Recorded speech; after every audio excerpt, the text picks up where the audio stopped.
Good evening. Thank you for watching. I am with Dr. Joe Giglio, the Honourable Kristy Debono and Professor Mark Brincat. Can I start with you, Kristy? Your comments about Professor Marmara's clip today. Yes, Professor Marmara's comments are very objective as always, and it clearly shows that when the government decides to implement a quick fix, he will never get it right. Unfortunately, to sustain a strong economy in the case of from the economic perspective, and to sustain as well from to control the COVID, you need a strategy. You need the long-term planning, and you definitely do not need a quick fix, in this case, for the tourism industry.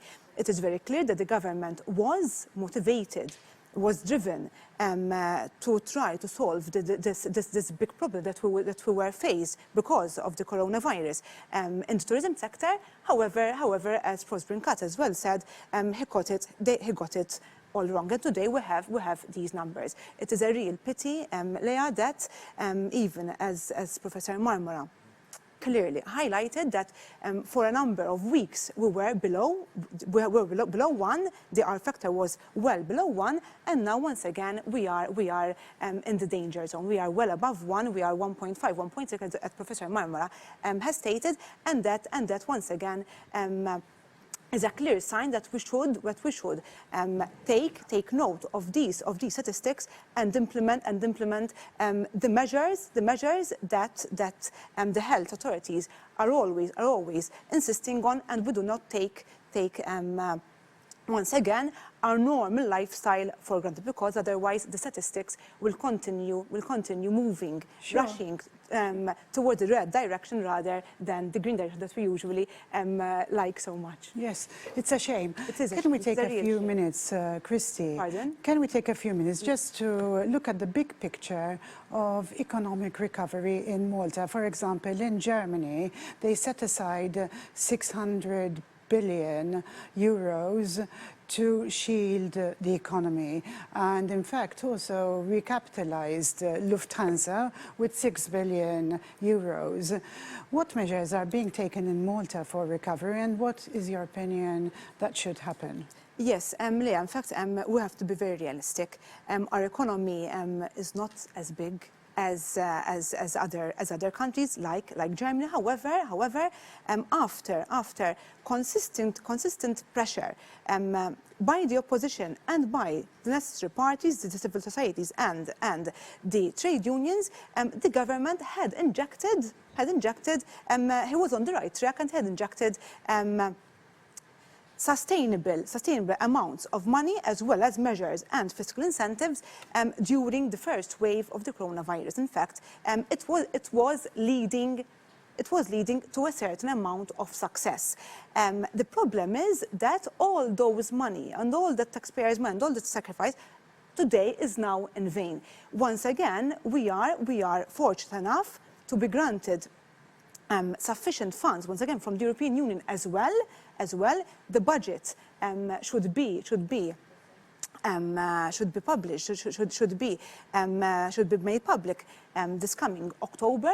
I believe that the government is working on the budget, which is going to be crucial. It's literally a do or die for our country. However, we must always remain we have to remain conservative, because the country is what it is. We have no natural resources. However, we always depended and relied heavily on the human resources. Once again, this is a new experience for all of us. That for the first time, the future of our human resources, how efficient it's going to be, how effective it's going to be for our country, is now questionable because of the uncertainty of the coronavirus. Yes, so, absolutely. So the government must definitely, the health sector and the economic sector are not mutually exclusive. They have to work together. They have to work parallel together. One should not. We cannot make without any of these major pillars in our society. However, the government must make sure that his investment will be worth its salt. So once again, it will be crucial that what will be invested in our economy will not be wasted by another quick fix by the government, another poor attempt of a quick fix by the government. Thank you very much. Thank you, Kristy. Dr. Giglio, since the start of COVID, we've had various updates with you. Can you give us your opinion on an update? The way I see things is that at the moment it seems that, quite frankly, we don't know where we stand. I think at the beginning we were taking the measures that needed to be taken. We were all very cautious. We were all very careful. And then it seems that a point in time arrived where we're given a false sense of hope. We're given a false sense of hope that it is as if the government explained to us that, listen, this is over, we can start opening up, we can start doing things. And today, therefore, if you ask me the honest truth as to where do I see the government's policy on this COVID-19 going, I tell you, I don't really know. It's as if it's almost, sometimes I come to the conclusion that the policy seems to be, listen, just learn to live with it. Which is worrying. There seems to be a lot of U-turns, though. Which is worrying, which is very, very worrying. And obviously, as a citizen of this country, I'm even more worried that I have the scientists and the medics who are not in sync with the policies being adopted by the government. So as a layman who is not in the health sector, but I would worry that I have people and associations like MEM and the Union of Nurses who are telling the government, listen, you don't know what you're doing. We are going to start taking steps, or they have already started taking some steps. It obviously worries you because you start saying to yourself, but if these people are saying this, then something must be intrinsically wrong. So it's not just the numbers. It is also a question that, in truth, if I had to ask myself from the outside, how is the government aiming to control this second spike, the second wave? I tell you, I don't know. Yes. I don't know. We were told that there were mechanisms. We were told that there are protocols. We spoke We're about told that last about week. these mechanisms and these Yes. protocols, but quite frankly, But they were only I'm temperature in Valletta checks, I every day believe. there. Yes. It is impossible with the amount of people that there are to tell me that it is possible to social distance as the protocols are telling us to do. Yes, yes, absolutely. Now with the cruise liners coming in, which one of them was Yes. coming in this morning, I mean, if you are walking through Republic Street today, the short walk that I do to go to the law courts, from Old Bakery Street to the law courts.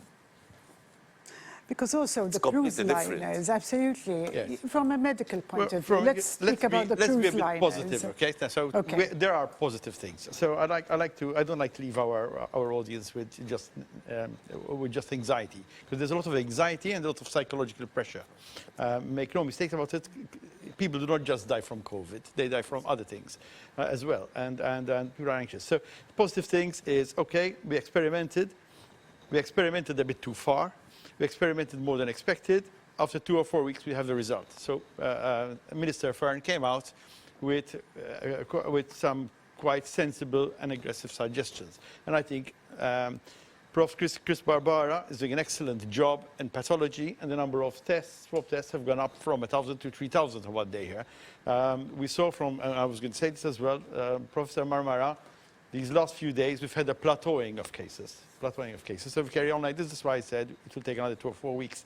Now, there are some people who say, don't test, because if you test, you will find cases, and that's bad for us. This is absolutely nonsense, I'm sorry to say. I can't agree with this line of thought, because all you're doing is sweeping cases under the carpet, and they will come back to haunt you, because then your tourists will go back to other countries and will get the bad press we got from Italy, Spain, and so on, with cases from Malta. They say people from Malta are coming with the virus. Of course, they might have brought them themselves and then went back with it, and then we get the blame. So no, testing is very important, and we have to congratulate our pathology team and people in the labs, the HLSs, the scientists, who have been working very, very hard in addition to their normal workload. Sure. So this is very, very good. What about the vaccine? Now, Because the vaccine is very interesting. So what we are doing here is buying time until the vaccine comes. So it's okay to, we always said, open the tap slowly, wait for 2 weeks. Open the tap slowly, wait for another 2 weeks, because you'll know where we're going. Now, the vaccines are, as you know, the Russians have got their vaccine, but they've skipped that step. Maybe you can do it in Russia. Well, vaccines have been expedited anyway. They're being fast-tracked. So instead of 10 years, they're being developed in 1 year. The Russians have bypassed one step in the testing, and what we call phase 3 is being used on the entire population. So, well, but having said that, to be fair to the Russians, their vaccine that's leading the pack is not dissimilar to the Oxford one. And the Oxford one is the one that we have invested in. So we have through the Ministry of Health, bought for 50,000 vaccines ahead of their being verified or ahead of their being shown to be effective purely on theoretical and scientific basis. So there is science being applied. I don't want people to think that there's no science and people not listening to science at all, you know. I was just referring to the opening of the airports, where maybe we could have been a bit more scientific about it. So there we've bought for 50,000 vaccines for a decent price, which was made public. And if it doesn't work, then it's a contribution to science.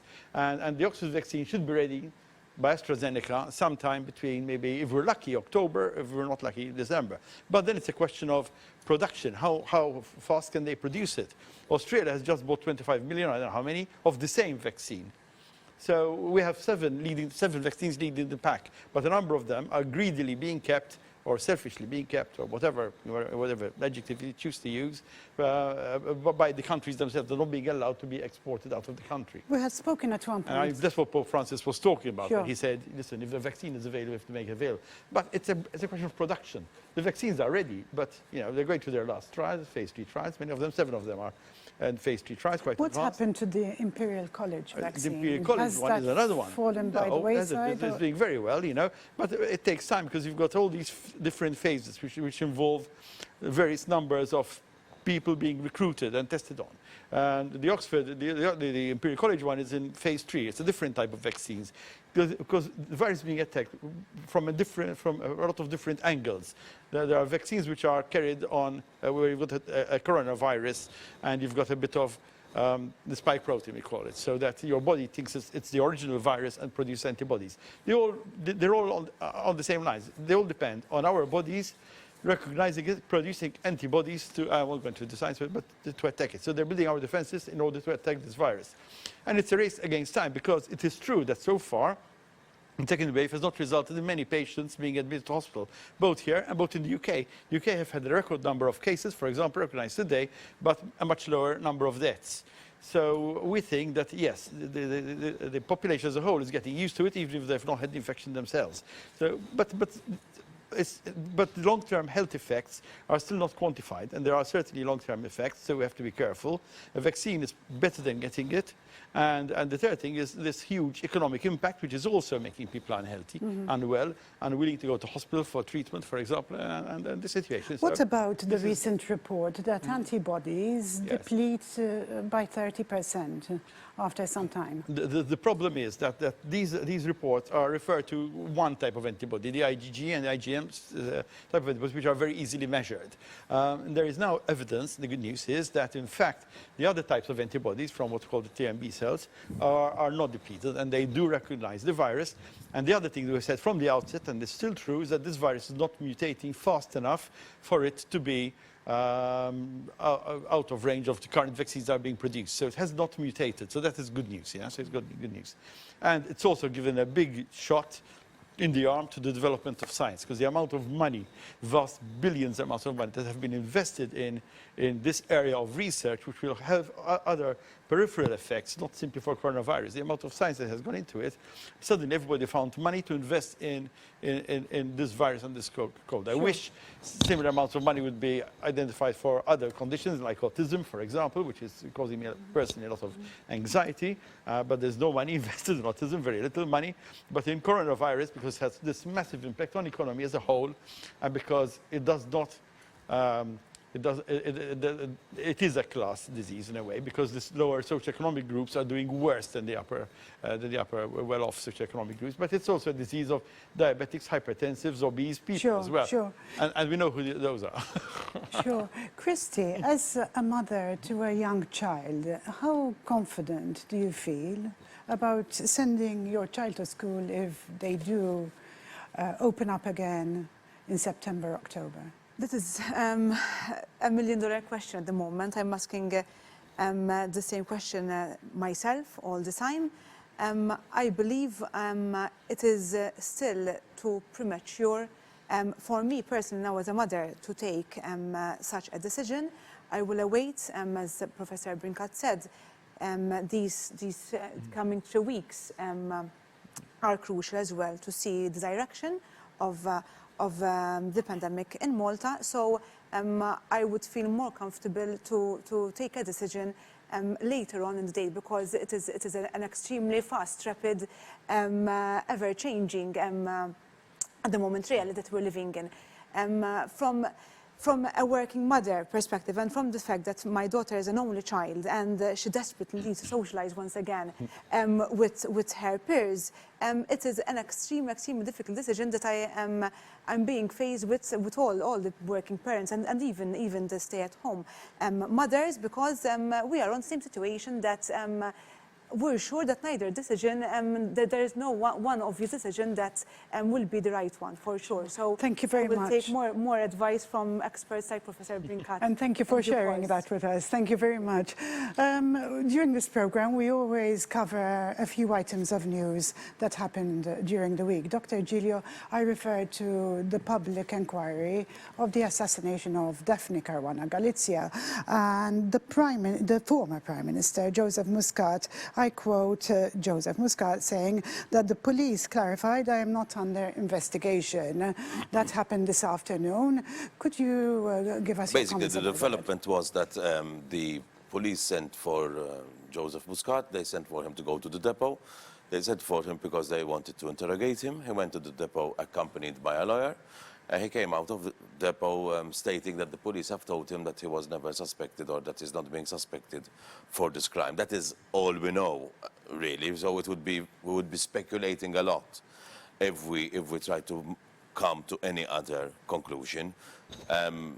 It is obviously strange that this has happened, and it has happened only now, because I think that there was a situation whereby he should have been spoken to ages ago.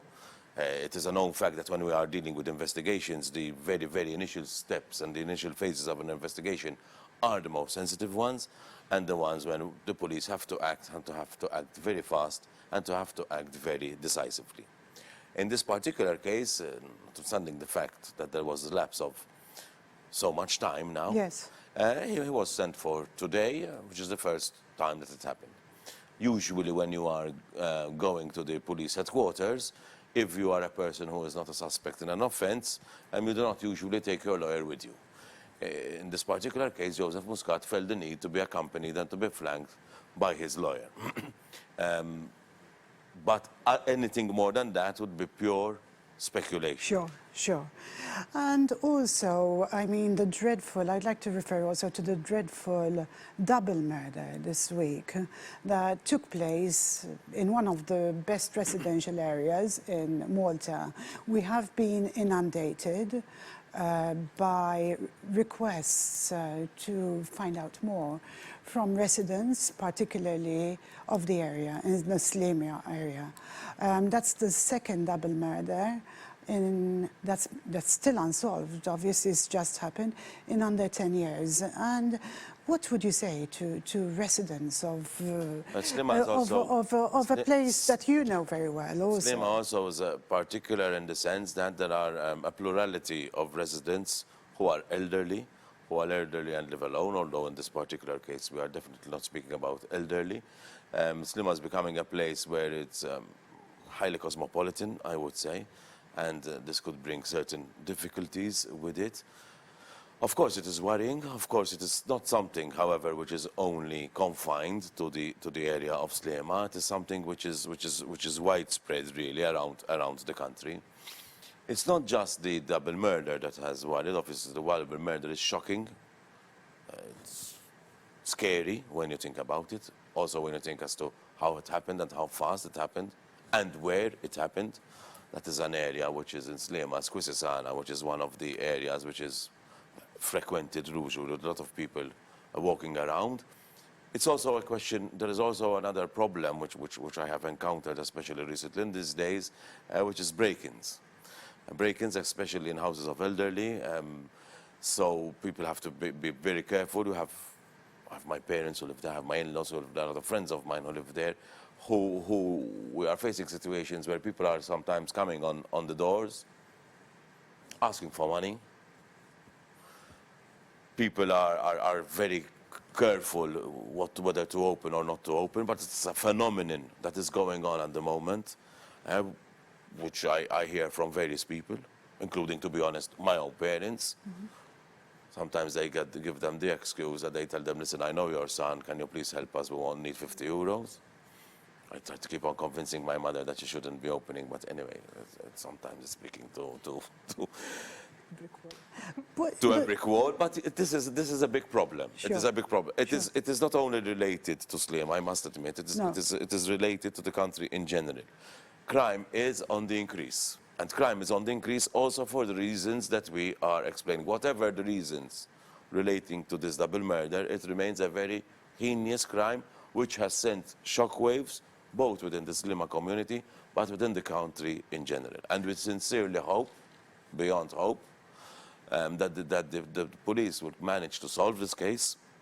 Another problem that COVID brings with it, for example, which also leads to an increase in criminality, is that the police resources are stretched today. Absolutely, They are yes. stretched even to go to see if people who should be in quarantine are in quarantine. Absolutely. They are stretched to make sure if these protocols are being adhered to. So they are also trying to enforce. So even this brings with it an additional problem. Absolutely. An additional problem that enforcement is stretched to the limits. Absolutely. And we The cannot, I wish police, to the conclude police. by, in actual fact, saying a big thank you to both the frontliners who we refer to, who are the nurses, carers, but also to all those people who work in law enforcement agencies. They are doing an incredible job. If you go to the Sliema police station and to the St. Julian's police station, they can't even breathe with the amount of loads that they have on them, and they are literally trying to do miracles with the very enormous and big problems that they have. It's police, it's law enforcement, wardens, anyone. We cannot but not also thank them for the work that they are doing in these very difficult times. Thank you. And should anyone obviously have any information regarding that Sliema crime, they're to contact the police. Yes, Right. of course, there are the usual numbers, which everybody knows. And yes, clearly, and they have also got to keep in mind, this is an important point that you're making, that when the police ask for information, the rules of confidentiality are very, very strictly observed and adhered to. So nobody needs to be afraid of any information that he might have, which he would want to give forward. Thank you very much. Thank you. Thank you. I wish to thank you very much for today. I am with Dr. Joe Giglio, Professor Mark Brincat, the Honourable Kristy Debono. I thank you very much for watching. On behalf of my colleagues here at Net TV, we wish to offer our condolences to the victims' families. Thank you very much. Good night.